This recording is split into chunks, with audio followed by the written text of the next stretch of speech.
ఒక వ్యక్తి ఇంటి నుండి బయటికి వెళ్లాడు, కానీ తిరిగి రాలేదు. రోజులు గడిచాయి, వెతికారు, కానీ ఎలాంటి ఆధారాలు దొరకలేదు.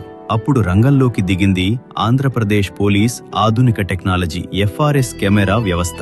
ఒక ఫోటో, వేలాది కెమెరాలు, ఒక్క క్లూ కోసం నిరంతర అన్వేషణ. 2023లో వేరే జిల్లాలో నమోదైన మిస్సింగ్ కేసు NTR జిల్లా పరిధిలోని FRS కెమెరా నెట్వర్క్ లో ట్రేస్ అయింది.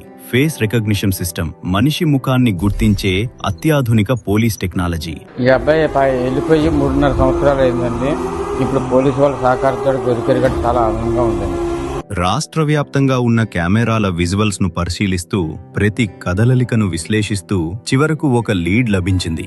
FRS టెక్నాలజీ సహాయంతో గుర్తించిన వ్యక్తి ఆచూకీ ఆధారంగా NTR జిల్లా పోలీసులు వెంటనే ఆ ప్రాంతానికి చేరుకుని ఆ వ్యక్తిని సురక్షితంగా గుర్తించారు. FRS ఎలక్ట్ కమాండ్ కంట్రోల్కి రాగానే కమాండ్ కంట్రోల్ నుంచి మాకు కాల్ వచ్చింది. వెంటనే పై అధికారుల ఆదేశాలతో ఆ ప్రదేశానికి వెళ్లి మొత్తం సెర్చ్ చేయగా అతను కనిపించాడు. తనను వెంటనే మా ఆధీనంలోకి తీసుకున్నాము. ఇది కేవలం ఒక కేసు కాదు, టెక్నాలజీతో పోలీసింగ్ ఎలా మారుతోందో చూపించే ఉదాహరణ. FRS కెమెరాలు, ప్రతి కదలికపై నిఘా, ప్రతి కుటుంబానికి భరోసా.